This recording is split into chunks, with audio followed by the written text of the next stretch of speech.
بسم اللہ الرحمن الرحیم۔ السلام علیکم۔ سعودی عرب میں مقیم پاکستانیوں کو کن کن معاملات میں کون سے محکموں سے رجوع کرنا چاہیے؟ سعودیہ میں 25 لاکھ سے زیادہ پاکستانی اپنا رزق کمانے کے لیے موجود ہیں، جنہیں اپنے کئی سال کے قیام کے دوران مختلف سرکاری محکموں سے واسطہ پڑتا رہتا ہے۔ اس لیے ان محکموں کی ذمہ داریوں اور خدمات کے بارے میں معلومات حاصل کرنا انتہائی ضروری ہے۔ اس ویڈیو میں ہم سعودی عرب کے چند ایسے محکموں کے بارے میں معلومات فراہم کریں گے جن سے سعودی عرب میں مقیم غیر ملکیوں ورکروں کو کسی نہ کسی معاملے میں کام پڑتا ہے۔ جوازات وزارت داخلہ کے زیر انتظام اس ادارے کو محکمہ پاسپورٹ بھی کہا جا سکتا ہے۔ جوازات کے دائرہ کار میں غیر ملکیوں کے لیے رہائشی پرمٹ کا اجرا اور ان کی سالانہ بنیاد پر تجدید، تارکین کے چھٹی پر جانے کے لیے ایگزٹ ری انٹری ویزے کے علاوہ فائنل ویزا جاری کرنا بھی شامل ہے۔ اس کے علاوہ محکمہ جوازات انفرادی کفیلوں کے پاس کام کرنے والے گھریلو ملازمین کے امور کا بھی نگران ہوتا ہے، اور یہی محکمہ سعودی شہریوں کے لیے پاسپورٹ جاری کرتا ہے اور ان کی تجدید بھی۔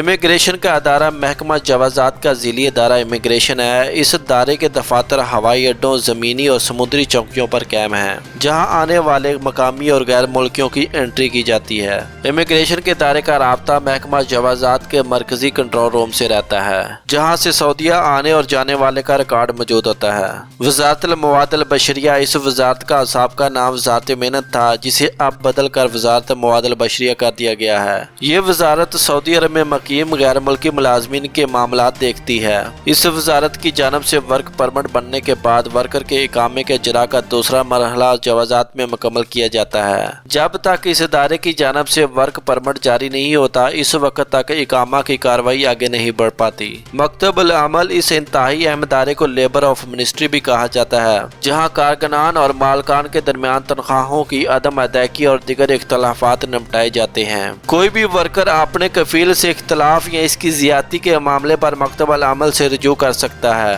یہ ادارہ وزارت محنت کے ماتحت لیبر آفس میں آنے والے مقدمات کا جائزہ لے کر انہیں نمٹانے کی کوشش کی جاتی ہے۔ تاہم اگر کفیل اور ورکر کے درمیان معاملات طے نہ پائیں تو پھر اس کیس کو لیبر کورٹس میں بھیجا جاتا ہے۔ شرطہ، جسے عربی زبان میں پولیس کو کہا جاتا ہے، سعودی پولیس براہ راست وزارت داخلہ کے ماتحت ہوتی ہے۔ ہوائی اڈوں اور سمندری چیک پوسٹوں پر ہر ملک کی طرح پولیس کا بھی ایک ادارہ ہوتا ہے۔ امن و امان کو برقرار رکھنا پولیس کی بنیادی ذمہ داری ہوتی ہے، جبکہ کسی بھی مشکل میں پولیس سے مدد طلب کی جا سکتی ہے۔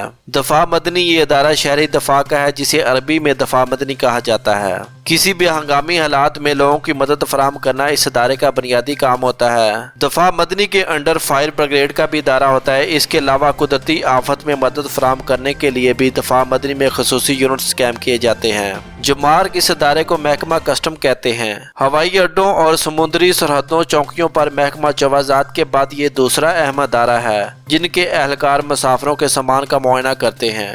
اگر آپ بھائیوں کو یہ میری ویڈیو اچھی لگی ہو تو میرے چینل کو سبسکرائب کر کے بیل آئیکن کو دبا دیں۔ Thanks for watching my video. اللہ حافظ۔